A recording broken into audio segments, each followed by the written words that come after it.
meu objetivo aqui é contar para vocês um pouco de como a Tecnisa olha a inovação e mostrar alguns projetos Lá que fora, errar é super valorizado. Quais são os tópicos, né? O que eu como aluno, devo focar?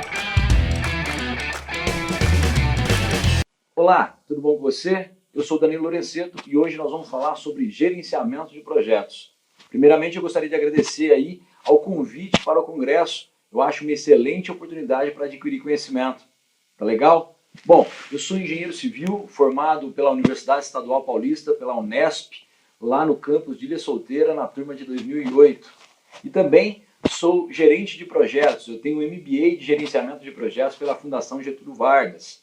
Hoje, atualmente, eu atuo com consultorias, eu tenho uma empresa de consultoria na área de gestão, principalmente gestão de custos e gestão de prazos em obras de construção civil, e também trabalho aí correndo o Brasil todo com cursos presenciais e agora também online de gestão de projetos, MS Project, tudo ligado a gerenciamento de projetos.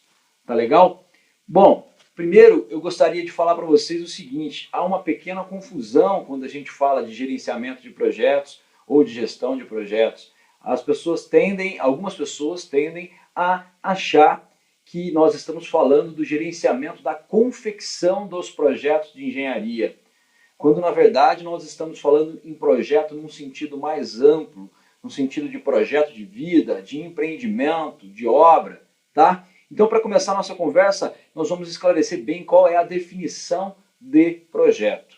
Basicamente, a definição de projeto é: toda vez que eu tiver pessoas reunidas para produzir como resultado um produto ou um serviço, e isto durar um tempo, tiver início, meio e fim, isso é um projeto. Então, vamos lá? Toda vez que eu tiver pessoas reunidas para produzir como resultado um produto ou um serviço, e isso ainda durar um tempo, a gente tem a definição de projeto. Então, dentro dessa definição, a gente tem uma coisa muito abrangente. E o gerenciamento de projetos trata exatamente disso, trata de projetos de uma maneira mais abrangente. Tá? Como começou essa questão do gerenciamento de projetos? Bom, desde que o mundo é mundo, a gente sabe que existem projetos. Existem aí as pirâmides do Egito, as muralhas da China. Só que naquela época não foram documentadas as ferramentas e as técnicas utilizadas para fazer o gerenciamento de projetos. Tá legal? Então, mais com a Revolução Industrial aí, mais trazendo um pouco mais para a nossa realidade, houve-se a necessidade de se estudar sobre gerenciamento de projetos, sobre ferramentas e técnicas. E é nesse momento que nascem aí os grandes pensadores, criadores das ferramentas, como por exemplo o Henry Gantt, que é aquele cara que criou as barrinhas coloridas dos cronogramas, o famoso diagrama ou gráfico de Gantt. Tá? E aí, trazendo mais ainda para a nossa realidade, mais precisamente no final da década de 60, em 1969, um pessoal se reuniu nos Estados Unidos para poder discutir sobre as melhores práticas. E esse pessoal criou o que é hoje o PMI, ou Project Management Institute, o Instituto de Gerenciamento de Projetos. Ela é a organização que regula e controla e promove o conteúdo do gerenciamento de projetos no mundo todo. O PMI está distribuído no mundo todo em capítulos, não se chama filiais, se chama capítulos. Então a gente tem, por exemplo, o capítulo de São Paulo, o capítulo do Triângulo Mineiro, o capítulo do Rio de Janeiro e assim por diante. Esse pessoal do PMI, em 1981, eles decidiram escrever um livro que se tornou aí um guia de conhecimento, que a gente chama de PMBOK. É o livro mais vendido de gerenciamento de projetos no mundo todo. O PMBOK hoje está na sua 6ª edição. Nós estamos em novembro de 2017 e no último setembro, agora no último mês de setembro, saiu a sua 6ª edição. Tá legal? Ele é o livro mais utilizado, nele contém todas as informações da metodologia PMI para ser aplicada a qualquer tipo de projetos. Tá? Então eu falei aí duas siglas, o PMI e o PMBOK. Agora eu vou falar do PMP ou PMP, que significa Professional Management Project, que na verdade é o gerente de projetos. Quando você estuda um certo tempo sobre gerenciamento de projetos e você já gerencia projetos, você já gerencia empreendimentos, já tem a sua empresa, ou trabalha para outras empresas, mas gerencia alguns projetos, e você consegue comprovar para o PMI que você gerenciou um número X de horas de projetos, e você faz uma prova, um exame de certificação, você consegue o título de PMP, Professional Management Project, gerente de projetos a nível mundial.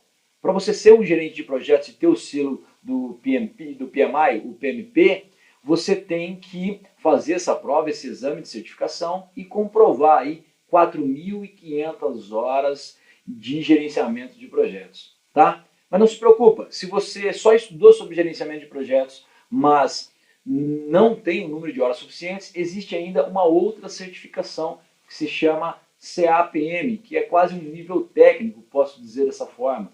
Tá? Para maiores informações do exame, você pode consultar o site do PMI. É só digitar no Google lá, PMI São Paulo, por exemplo, e baixar aí o manual em português de como fazer a prova. Essa questão ultimamente vem sido tão comentada e tão falada que existem hoje cursos preparatórios para o exame PMP. Tá? É um título, você se torna, é um título como se fosse um mestrado, e você pode colocar na frente do seu nome, vírgula, PMP. Dizem aí as más línguas ou as boas línguas que essas 3 letrinhas na frente do nome aumentam em torno de 40% o salário. Cada vez mais, principalmente agora que nós vivemos num momento de recessão econômica, as empresas estão entendendo que precisam melhorar a sua performance. E para ela melhorar a sua performance, ela tem exigido cada vez mais que seus profissionais sejam mais capacitados. E eu vejo um grande número de vagas desejando que o profissional tenha ou a certificação PMP, ou até mesmo o título, ou até mesmo ter o conhecimento na metodologia do PMI. Tá legal? Então eu falei aí do PMI, um pouquinho da história, como ele foi criado, o PMBOK, que é o maior livro, falei também do PMP, do PMP, e também existe aí o PMO, que seria Project Management Office. Empresas que têm uma estrutura mais projetizada, que ela tem um nível de maturidade maior em projetos, elas tendem a ter os seus próprios escritórios de gerenciamento de projetos internos, cuidando de todos os projetos que acontecem na empresa. Esse escritório de gerenciamento de projetos a gente chama de PMO. Tá? Por que eu decidi trabalhar com isso? Por que eu achei isso interessante? Eu vim aí da Universidade de Engenharia Civil, onde eu quase não aprendi sobre gestão. E gestão é uma coisa que a gente vai utilizar para qualquer coisa na vida. Se você vai trabalhar no mercado privado, se você vai trabalhar no mercado público, ou até mesmo ter o seu próprio negócio, saber sobre gestão é muito importante. Então, havia esse déficit de aprendizado na universidade, em engenharia principalmente, ainda existe isso, há essa lacuna. Por isso eu recomendo e comecei a promover conteúdo de gerenciamento de projetos, principalmente aplicados à engenharia civil. E nós estamos tendo muito bons resultados em relação a isso. Eu acho que isso é muito importante, lembrando que se capacitar, se diferenciar é sempre muito, muito bom. A gente só tem a ganhar com isso. Tá legal? Bom, vou agora então explicar como que funciona de uma maneira mais genérica e mais simples aqui a metodologia do PMI. Tá? O PMI, basicamente, ele estuda aí 5 grupos de processos e 10 áreas de conhecimento. O que é isso, Danilo? Estou confuso. Bom, o que é grupo de processos? São ações interligadas para produzir um resultado. Toda empresa tem vários processos. E o PMI, então, dividiu aí os projetos em 5 fases. Só que o PMI não chama isso de fases ou etapa. Ele chama de grupos de processos. E a gente vai falar cada um deles agora. O primeiro grupo de processo que o PMI fala que o projeto tem que ter é a iniciação, certo? Depois, a gente passa pela etapa de planejamento. E aí vem a etapa de execução e monitoramento e controle. E por último, o encerramento. Então são 5 grupos de processos: iniciação, planejamento, execução, monitoramento e controle e por último, encerramento. Não são fases, tá? Elas são mais... Vou mostrar uma figura já que vai representar muito bem isso. Também não são etapas, são grupos de processos. O PMI chama isso de grupos de processos: iniciação, planejamento, execução, monitoramento e controle e, por último, encerramento. Tá? Alguns projetos não passam por todos esses grupos de processos. Por quê? Porque às vezes ele é mal sucedido, ele para no meio da execução, ou ele não executa o planejamento, ou ele não tem a fase de controle muito bem definida, mas é uma orientação para que os projetos todos passem por esses processos, tenham participação efetiva e essas etapas, vou dizer dessa forma aqui, muito bem definidas, entender como elas interagem ao longo do projeto, tá? Vou pegar a minha cola aqui, vocês estão vendo aí, ó, nessa figura, aí um gráfico que mostra a intensidade, o trabalho, o esforço ao longo do tempo, cruzando com os 5 grupos de processos. Então a gente tem o primeiro grupo de processos que eu tinha falado, que é a iniciação. A gente tem um pico de energia nessa fase do projeto, que é quando a gente está buscando recurso, está buscando dinheiro para poder realizar o projeto, é a hora que a gente faz a análise de viabilidade, é o momento que a gente gasta mais energia. Então a gente tem esse pico de energia no início do projeto. Logo em seguida, assim que começou a iniciação, já começa aí a etapa de planejamento e a etapa de controle, certo? Lembrar uma coisa muito importante, planejamento, pessoal, não é só cronograma. A gente tende a achar que planejamento é só cronograma, mas planejamento não é só cronograma. Planejamento é tudo aquilo que eu tento simular o que vai acontecer no futuro. É um exercício, então, de futurologia. A gente vai simular o que vai acontecer. Então, com base nessa informação, a gente pode dizer, por exemplo, que orçamento também é planejamento. Por exemplo, quanto eu vou gastar nisso? Então, eu estou tentando imaginar no futuro quanto que eu vou gastar. Então, é planejamento.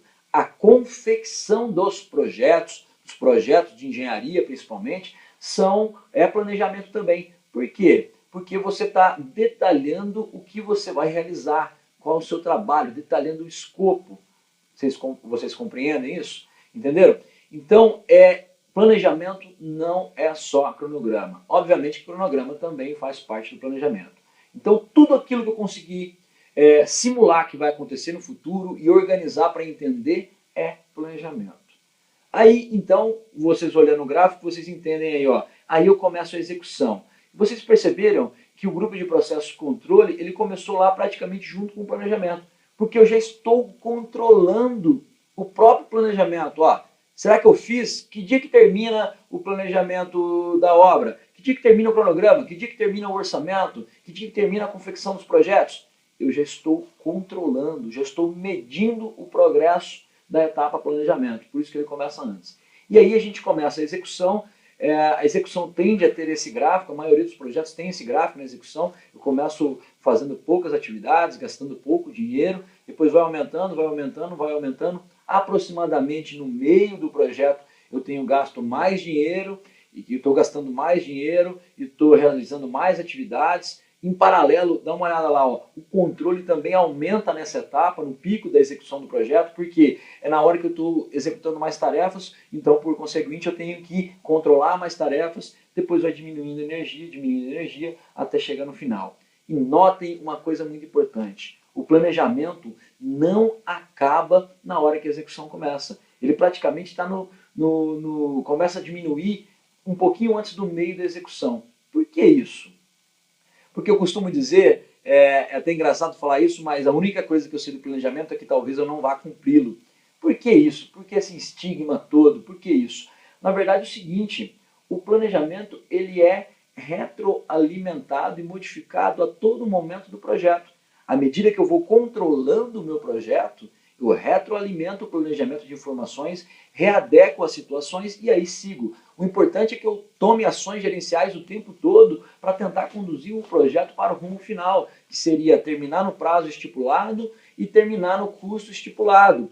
Só que isso não implica que eu não possa mudar o planejamento no meio do caminho. Como assim, Danilo? Fiquei um pouquinho confuso. Vou explicar. Por exemplo, se você tem um planejamento lá que você tem que executar 100 metros quadrados de alvenaria, por exemplo, em 10 dias. Automaticamente você entende, então, que você tem que executar 10 metros quadrados de alvenaria por dia. E aí você começou a obra, começou o projeto e começou a verificar e começou a fazer as medições de progresso. Ou seja, você começou a controlar. E aí você começou a controlar e ao invés de você estar produzindo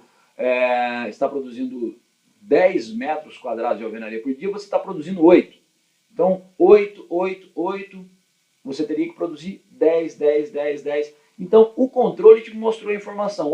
Você produziu 8, mas você deveria produzir 10. Então, com base nessas informações, com base no controle, o que vai acontecer? Ou você vai ter que dobrar os recursos, dobrar a equipe para produzir posteriormente mais e continuar no prazo, então já mudou o planejamento, ele foi retroalimentado porque eu aumentei os recursos, eu aumentei as equipes. Ou você vai dizer para o projeto, essa tarefa, essa atividade, ela não vai terminar no prazo, ela vai demorar, não sei, 12 dias ao invés de 10, se eu continuar produzindo dessa forma. Então, mais uma vez, você retroalimentou o planejamento. É muito importante que você entenda que não tem problema mudar, isso vai acontecer toda hora. As variáveis são muito grandes. A gente depende de fornecedor, depende da equipe, depende até do tempo e do clima, da situação. Então, se a gente não tomar ações gerenciais para corrigir o rumo do projeto, para tentar manter o projeto no rumo final ok, a gente não vai ter sucesso. É importante que sempre vocês entendam isso, que a gente vai ter que controlar. Eu tenho que medir o progresso do meu projeto e retroalimentar o sistema, ou o planejamento, entender quais ações gerenciais eu tenho que tomar para poder conduzir o projeto no rumo correto. Beleza? É isso que eu gostaria de dizer para vocês nos 5 grupos de processo. E aí falta o último grupo de processo aí, o encerramento. Há também um pico de energia na fase final, na hora que a gente está corre, precisa acabar, precisa emitir as últimas licenças, as licenças de operações, ou até o ABITSE, precisa da licença do Corpo de Bombeiros e assim por diante. Então há um pico de energia aí no final do encerramento. Só um minutinho que eu queria falar um detalhe sobre o grupo de processos controle. Algumas empresas que me contratam para executar a consultoria me perguntam aí no dia a dia como seria a ideal frequência de medições do projeto, qual seria a melhor situação para eu medir o progresso. E aí eu faço uma pergunta sempre para eles, que é de quanto em quanto tempo eles fazem as medições, de quanto em quanto tempo eles controlam a produtividade dos seus projetos. Aí, às vezes eles me respondem uma vez por mês, ou uma vez a cada 15 dias, ou uma vez por semana. O que é importante entender aqui? É importante que se eu executar uma medição apenas por mês, se eu controlar o projeto uma vez por mês, eu vou demorar um mês para entender que o projeto está atrasado, quais foram os problemas, o que eu tenho que arrumar. E vou demorar mais um mês para enxergar se o resultado foi feito ou não. Então é importante que você tenha intervalos de medições o mais curto possível, para você tomar ações gerenciais just in time, naquele momento. Isso é importante porque você vai resolver ali. Então, talvez se você mede uma vez por mês, começa a medir aí uma vez a cada 15 dias, depois mede uma vez a cada 10 dias, depois chega aí a uma vez por semana. No final da semana você estabelece uma reunião para aí no último dia da semana, pode ser na sexta-feira, talvez no final do expediente, provoca uma reunião para vocês interpretarem o que foi produzido e já tomar ações para a próxima semana e assim por diante. Tá? O ideal talvez seria medir uma vez por dia. Se conseguisse uma vez por dia seria muito, muito interessante. E é muito importante que não haja só a medição. A gente tem que medir e tomar ações gerenciais com os seus resultados. Isso sim é importante. Eu produzi 8, deveria produzir 10. Realmente eu vou ter que dobrar a equipe. O projeto vai atrasar, essa tarefa vai atrasar um dia porque eu não estou conseguindo produzir. A gente tem que entender isso, tem que tomar ações gerenciais a todo instante. Tá legal? Bom, então eu falei para vocês aí os 5 grupos de processos que todo projeto deveria passar, mas nem todos passam, para conduzir. E mostrei também um gráfico mostrando aí o nível de interação entre esses 5 grupos de processos. E só resumindo aí são iniciação, planejamento, execução, monitoramento e controle e encerramento. Bom, posto isso, o que o PMI faz? O que a metodologia PMI faz? Ela pega esses 5 grupos de processos e relaciona com 10 áreas de conhecimento. Isso mesmo, os 5 grupos de processos relacionados com 10 áreas de conhecimento, áreas que eu tenho que estudar e gerenciar. Todo projeto, a maioria deles passam por todas essas áreas. E eu gerenciando todas essas áreas, a gente tende a ter sucesso no meu projeto. Não significa que você, obrigatoriamente, para ter sucesso, tem que gerenciar as 10 áreas. Não é isso. Cada empresa tem o seu nível de maturidade operacional, o seu nível de maturidade em projetos, e você vai entender quais são os mais importantes, e você tem que fazer aquilo que faz sentido para você e para o seu projeto, para a sua empresa. Talvez você não consiga gerenciar os 5 grupos de processos e as 10 áreas de conhecimento, mas no futuro talvez você consiga ir aos poucos incorporando uma área assim por diante. Tá? Bom, a gente vai falar então de todas essas áreas agora, e eu vou começar com aquelas que eu acho mais importantes no início, talvez seja a essência do projeto. Eu vou falar sobre escopo, custo e tempo. Escopo, todo o trabalho que precisa ser realizado, tudo aquilo que eu vou realizar, o que eu vou fazer no meu projeto é escopo. Custo é quanto eu estimei, qual é o orçamento do meu projeto, como que eu vou controlar o custo do meu projeto. E tempo, o cronograma, quando eu vou terminar, quando eu vou começar. Talvez essas sejam 2 áreas mais visíveis na gestão de projetos, porque é realmente uma coisa muito importante, que é o prazo do projeto e o custo do projeto. Tá? Deixa eu pegar minha colinha aqui e dar uma olhada aqui. Bom, essas 3 áreas que eu falei para vocês aí, escopo, custo e tempo, elas formam o que a gente chama de restrição tripla na gerência do projeto. O que é isso, Danilo? Restrição tripla.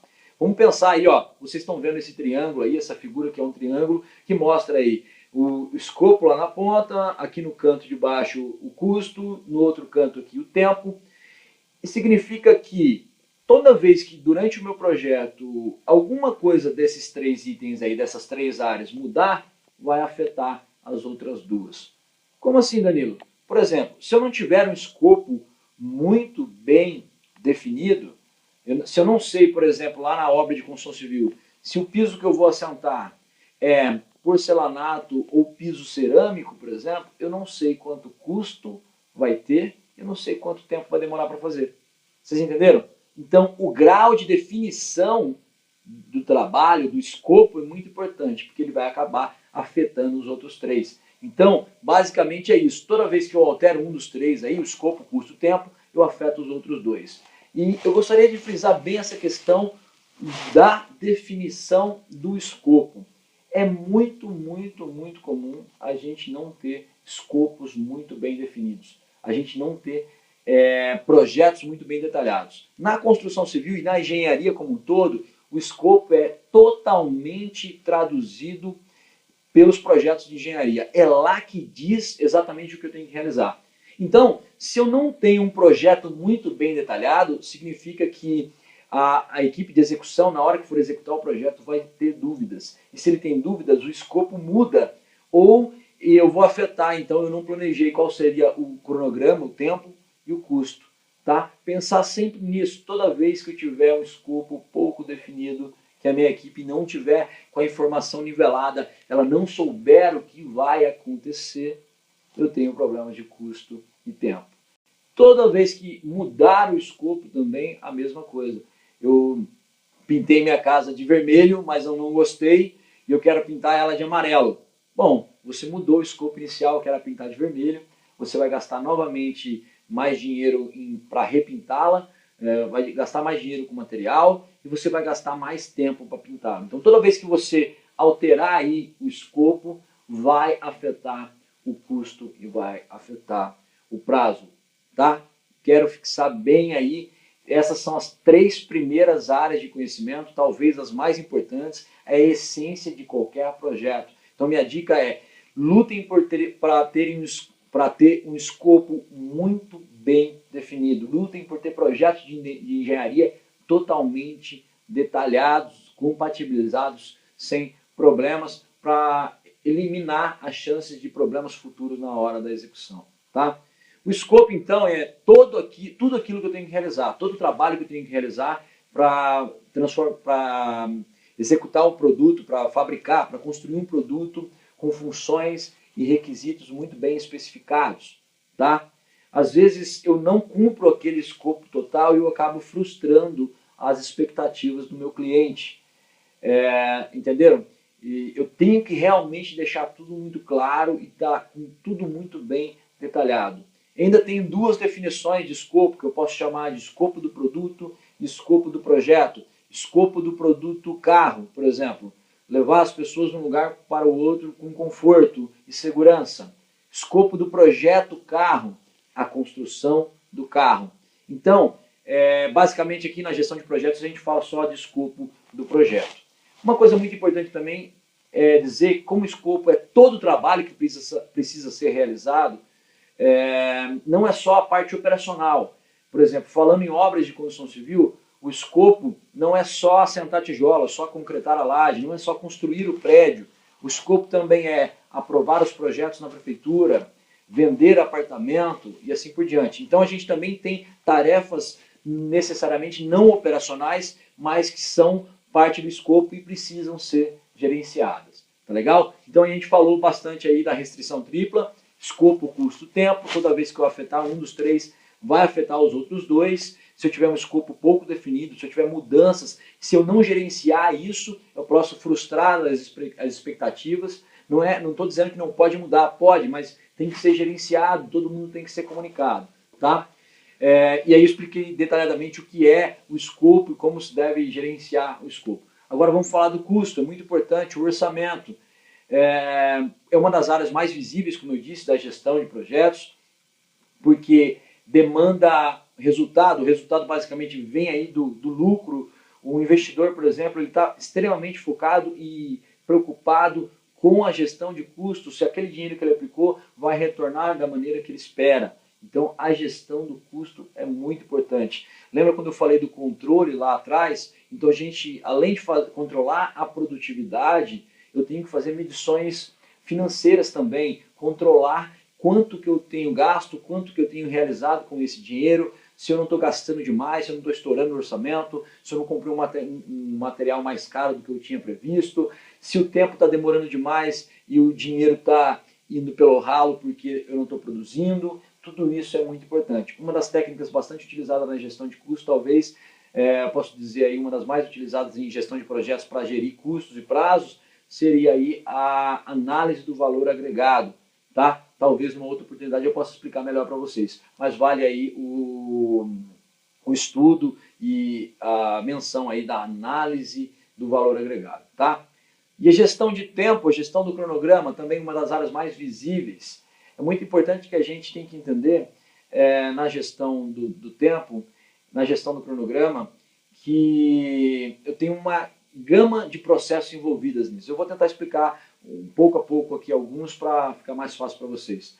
Então, talvez o primeiro passo para a gestão de tempo seria a criação do cronograma. E para a criação do cronograma seria listar as atividades que precisam ser realizadas para cumprir aquele escopo. Quais são as tarefas que eu tenho que realizar para construir o prédio, para fazer isso ou aquilo, tá? Descrever detalhadamente essas atividades, construir uma estrutura organizacional, que a gente chama isso de EAP, que na verdade é subdividir o projeto em pequenas partes mais facilmente gerenciáveis. Isso é a criação da EAP. Eu subdividi o projeto em pequenas partes gerenciáveis e aí eu vou listar cada tarefa que precisa ser executada para realizar aquele projeto. Então eu posso dizer também, não quero confundir um pouco vocês, que a EAP é a maior ferramenta do escopo, sem dúvida nenhuma. A lista do que eu tenho que fazer é a maior ferramenta do escopo, porque lá está dizendo tudo o que eu tenho que fazer. Então se faltou alguma coisa na minha EAP, significa que meu escopo não está bem definido. É importante eu frisar isso. Então o primeiro passo para criar o cronograma seria detalhar as atividades, criar a EAP. Depois seria sequenciar essas atividades de acordo com a ordem executiva, com o modelo construtivo, de que maneira eu vou construir. Seria o sequenciamento aí do cronograma. Depois seria estimar as durações de cada atividade. E aqui eu queria botar um ponto bem importante, porque na maioria das vezes, principalmente nas pequenas e médias empresas, elas utilizam um método mais empírico, talvez aí eu posso dizer no chute, para estimar a duração de cada atividade.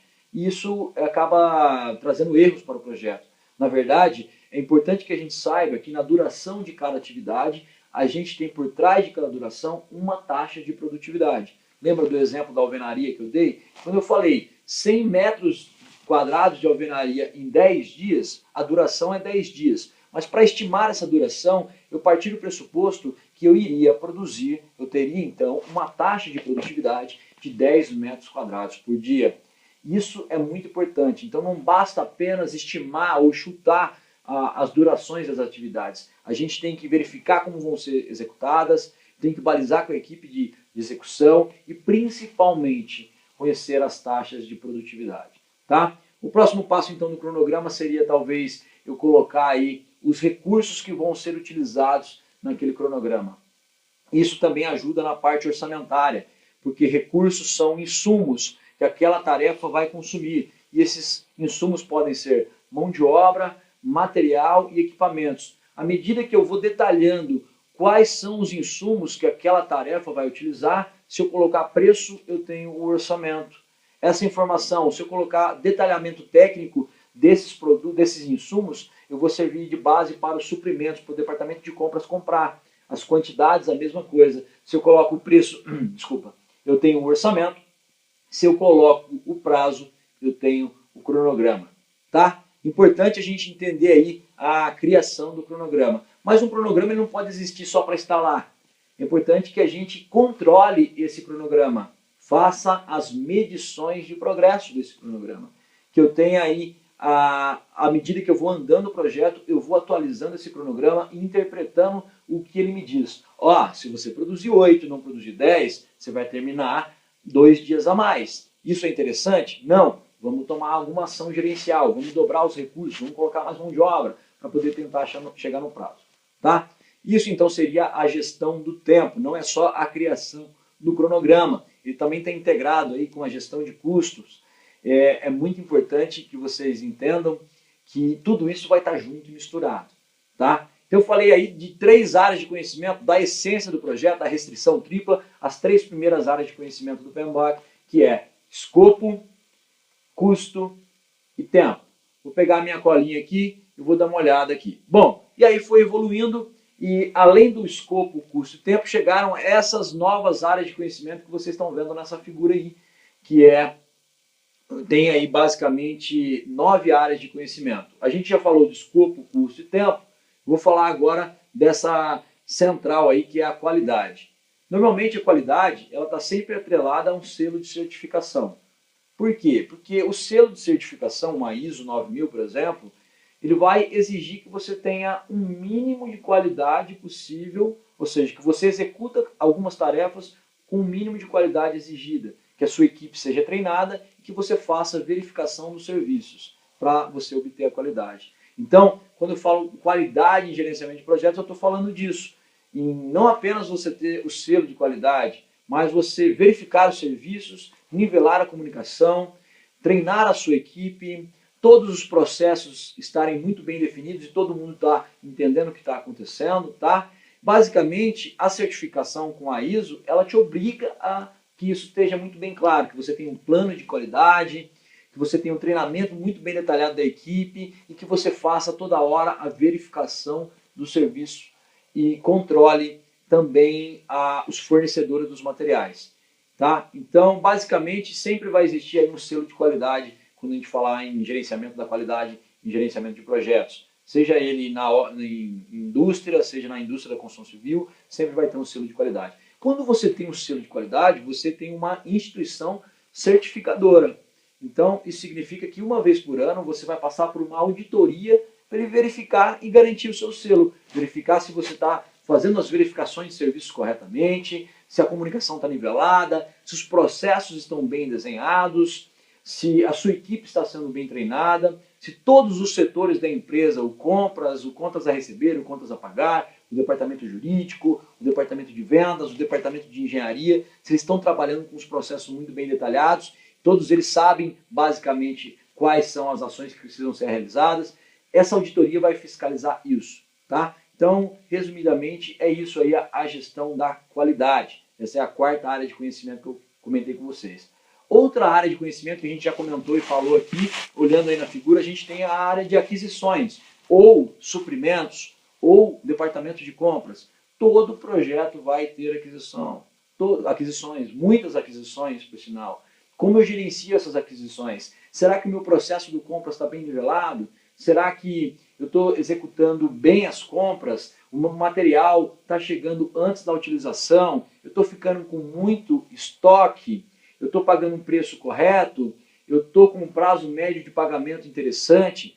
Tudo isso é gestão de aquisições, tá? Todo projeto vai ter muitas aquisições. Aquisições principalmente de material, de serviços e de equipamentos. Como eu gerencio isso é muito, muito, muito importante. A gente tem várias ferramentas. É interessante você entender que a gestão das aquisições está inteiramente ligada com a gestão do custo, com o orçamento do empreendimento, do projeto, da obra, e também inteiramente ligada com a gestão do cronograma, porque aquele material precisa estar antes lá na obra, ou na empresa, na indústria, antes da utilização. Então, quando eu vou comprar, é uma pergunta muito importante. Talvez o cronograma, com base no cronograma executivo, e depois que eu detalhei todos os insumos que vão ser utilizados, quantifiquei, precifiquei, eu também tenha um cronograma de aquisições. E obviamente que ele está ligado à gestão de custos, porque lá diz o quanto que eu posso gastar. O orçamento já diz quanto que você pode pagar por aquele insumo. E na hora da compra, será que você está conseguindo pagar aquilo que você prometeu, entre aspas, lá no orçamento? Entenderam como está tudo muito ligado? Então, por isso que a gestão das aquisições é muito importante. Essa, então, é a quinta área de conhecimento. Resumindo aí, a gente já falou do escopo, custo, tempo, qualidade e agora falou das aquisições. Bom, é importante que a gente fale também agora, a sexta área de conhecimento é a área de recursos humanos. Olhando aqui na figura, a gente tem a área de recursos humanos. Todo projeto vai ter recursos humanos. Eu não estou falando aqui de você fazer a gestão de demissão e contratação. Não é departamento pessoal, é recursos humanos, é capital intelectual, é capital humano. Isso é muito importante que a sua equipe tenha resultados, que você conheça muito bem, que você saiba liderar a sua equipe, saiba gerenciar, verificar o perfil e o potencial de cada um para você conseguir potencializar a sua performance. Isso é muito importante. Então não apenas seja um chefe, seja realmente um líder, entenda como cada membro da sua equipe responde e tente potencializar esses resultados, tá? Isso é muito importante. Não é só contratar e demitir, tá? A gente tem aí, antigamente, eu não gosto muito desses rótulos aí, geração X, geração Y e tal, mas a gente tem notado que de um tempo para cá, talvez aí a geração Y, posso dizer assim, os nascidos depois da década de 80, eles se preocupam não só com a estabilidade, mas eles se preocupam em realizar as coisas com propósito. E o que isso tem a ver com a sua equipe? Porque isso é muito importante. Se sua equipe não estiver com um propósito muito bem engajado, você não vai ter um resultado bom. Tá legal? Então é muito importante aí a gente fazer a gestão dos recursos humanos. Essa foi a sexta área de conhecimento que eu comentei com vocês. A gente ainda tem a área dos riscos.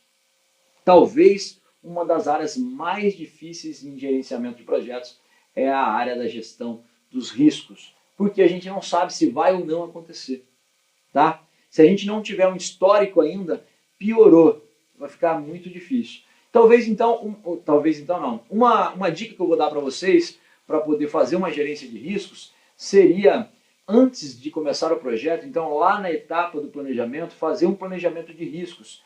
Você listar quais seriam os possíveis riscos que o seu projeto vai enfrentar, riscos de ação trabalhista, riscos de compatibilidade de projetos, riscos de eu comprar um material fora do prazo, fora do preço, e assim, fora do custo, e assim por diante. Então você vai fazer uma análise quantitativa dos riscos. Depois que você listar todos esses riscos que podem acontecer no seu projeto, você vai pontuá-los, ranqueá-los e verificar qual é o que tem maior impacto versus o grau de importância no seu projeto. E aí você vai obter aí uma pontuação dizendo qual é o que tem mais probabilidade de acontecer, qual é o impacto que ele vai gerar no seu projeto, tá? Então, depois da análise quantitativa, você fez uma análise qualitativa.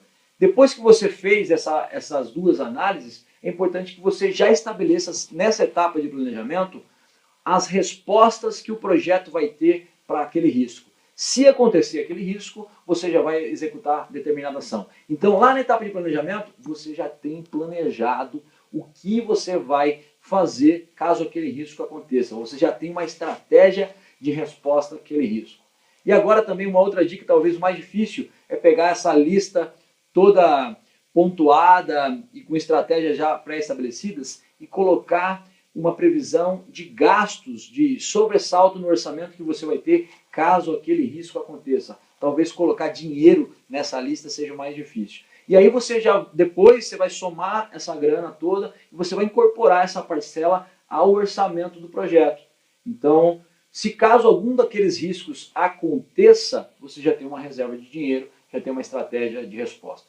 Tá? Essa é a minha dica que eu dou para vocês para fazer aí a gestão dos riscos. Então você vai listar os riscos, análise quantitativa, vai ranqueá-los, análise qualitativa. Você vai planejar as respostas, estratégia de respostas, e vai colocar o custo, uma previsão no orçamento caso aqueles riscos aconteçam. Não significa que vai acontecer. Se acontecer, você vai utilizar aquele dinheiro, vai tentar gastar aquilo. Você pode gastar mais ou gastar menos. E caso não aconteça, aquele dinheiro ainda vai sobrar no orçamento de uma maneira de segurança. Não tem nada tabelado, não tem um X percentual que eu coloco em projetos para poder colocar o risco. Não tem nada disso. Tá? Vai muito do feeling e do histórico. Se a empresa já tem uma maturidade operacional alta, ela já conhece bastante o histórico daquele projeto, daquele tipo de projeto, e vai replicar isso nos próximos. Tá? Então essa foi aí a 7ª área de conhecimento, a gestão dos riscos. Agora a 8ª área, muito importante, que é a gestão da comunicação. Se você perguntar para alguém qual é o maior problema da sua empresa, da sua organização, sem dúvida nenhuma, eu acho aí que 90% das pessoas vão falar que o maior problema na empresa ou na organização é a comunicação. Comunicação não é só relatório, não é só reunião. Comunicação tem a ver com a mensagem nivelada. Como que eu posso dizer? Se a informação está nivelada, se todo mundo que precisa saber está sabendo o que está acontecendo com o projeto. Então, eu sugiro que você tenha um plano de comunicação, tá? Com a sua equipe, com o patrocinador do projeto, com todo mundo que está envolvido, que está engajado no projeto. É muito importante que você tenha um plano de comunicação, que você tenha reuniões periódicas e que todo momento essa informação seja nivelada. Toda vez que eu divido a responsabilidade com o superior ou que eu nivelo o problema, a equipe toda se engaja para resolver aquele problema. E isso é muito importante. Então, aquilo que eu disse, talvez ter uma reunião na sexta-feira, no final do expediente, para entender como é que foi a semana do projeto e já provocar algumas ações para a próxima semana, e uma reunião de manhã na segunda-feira para realmente alinhar que a semana seja ótima, seja interessante. Tá? Então, nivelem a informação, façam a gestão da comunicação, façam um plano de comunicação. Beleza? Tranquilo? Tranquilo até aí? Então a gente falou aí 8 áreas de conhecimento. Vou falar agora da 9ª área de conhecimento, que é a área da gestão da integração. Você notou que muito provavelmente nos seus projetos, nos seus empreendimentos, nas suas obras, você já faz quase tudo isso, ou já faz tudo isso. Só não tinha esses nomes bem estabelecidos, tá? Isso é muito importante, você agora entender e tentar encaixando em cada área. Realmente eu faço a gestão da comunicação, realmente eu faço a gestão dos riscos, eu não fazia a gestão dos riscos, preciso fazer a gestão dos riscos no meu projeto, e assim por diante. E tudo isso está interligado. Lembra quando eu falei do setor de aquisições, que obviamente está ligado ao custo, está ligado ao prazo, e está ligado à comunicação também. Se ninguém falar que tem que comprar, ninguém vai comprar. Quem vai comprar está ligado aos recursos humanos, quem vai executar está ligado aos recursos humanos. Então tudo isso está integrado, tudo isso está junto e misturado. Então eu também tenho que fazer a gestão da integração. Tá? Então a gente falou aí 9 áreas de conhecimento: escopo, custo, tempo, qualidade, aquisições, recursos humanos, riscos, vou pegar a cola aqui, comunicações e integração. A gente falou 9 áreas de conhecimento. E por último, mas não menos importante, chegou aí na 5ª edição do PMBOK, uma área muito comentada, que é a área da gestão das partes interessadas, que na gestão de projetos a gente chama de stakeholders. São os stakeholders. A tradução literal de stakeholders é partes interessadas. Mas eu não gosto muito dessa definição, não. Eu prefiro aquela que é o seguinte: stakeholder é todo aquele que é afetado ou afeta o projeto. Todo aquele que é afetado ou afeta o projeto. Nesse sentido, então, todo mundo quase é stakeholder. A gente tem a equipe de obra é afetada e afeta o projeto. O patrocinador, que a gente chama de sponsor em gerenciamento de projetos, é totalmente afetado. Tem alguns mais de primeira ordem e alguns de segunda ordem, mais secundários. Por exemplo, a mídia pode ser um stakeholder, o vizinho da obra pode ser um stakeholder secundário, a prefeitura é um stakeholder importante porque ela vai liberar as licenças para você construir ou as licenças de operações da indústria. Como a gente gerencia e se comunica com esses stakeholders é o mais importante. Talvez então fazer um plano de gestão de stakeholders, de comunicação explícita muito bem detalhada com cada stakeholder é muito importante. Por exemplo, com o patrocinador do projeto eu vou ter uma reunião por mês e ele vai querer saber o status do custo e o status do prazo do projeto e assim por diante. Com a equipe de obra ou com a equipe do projeto eu vou fazer uma reunião toda segunda-feira e toda sexta-feira e assim por diante. Planejar as comunicações e quais são os interlocutores envolvidos, como a gente vai conversar com esses stakeholders é muito, muito importante. Tá legal, pessoal? Bom, assim então a gente fechou aí as 10 áreas de conhecimento do PMBOK. Escopo, custo, tempo, qualidade, aquisições, recursos humanos, comunicações, riscos, integração e stakeholder. O PMI propõe que você gerencie, faça a gestão dessas 10 áreas de conhecimento para você ter um bom gerenciamento de projetos e, consequentemente, se você tem um bom gerenciamento, você tenha sucesso no seu projeto. Ele faz essa relação com aqueles 5 grupos de processos iniciais que eu falei: iniciação, planejamento, execução, monitoramento e controle. É tudo junto e misturado. É realmente uma confusão, mas eu recomendo a todos vocês que se interessam pelo assunto a pesquisarem, a estudarem, fazerem uma pós-graduação na área de gestão de projetos, fazer um curso de curta duração para estabelecer o que vocês acham de interessante, aplicar a gestão de projetos nos projetos que você executa na sua vida. Isso tudo é muito, muito, muito importante. Eu vou ficando por aqui. Gostaria de agradecer muito, muito, muito vocês por terem perdido um pouquinho do tempo de vocês aqui para me assistir. Espero que de alguma forma eu tenha contribuído com o conhecimento de vocês. Agradeço aí o convite para esse congresso fantástico, esse congresso de engenharia, e tenho certeza que vai somar um pouquinho no conhecimento de vocês. Então, muito obrigado. Para quem quiser saber mais informações, meu nome é Danilo Lorenzeto, só me procurar aí no Instagram, no LinkedIn, no Twitter, eu estou inteiramente à disposição de vocês. Tá bom? Um grande abraço e até a próxima. Tchau, tchau. O meu objetivo aqui é contar para vocês um pouco de como a Tecnisa olha a inovação e mostrar alguns projetos Lá que estão... fora, errar é super valorizado. Quais são os tópicos, né? O que eu como aluno, devo focar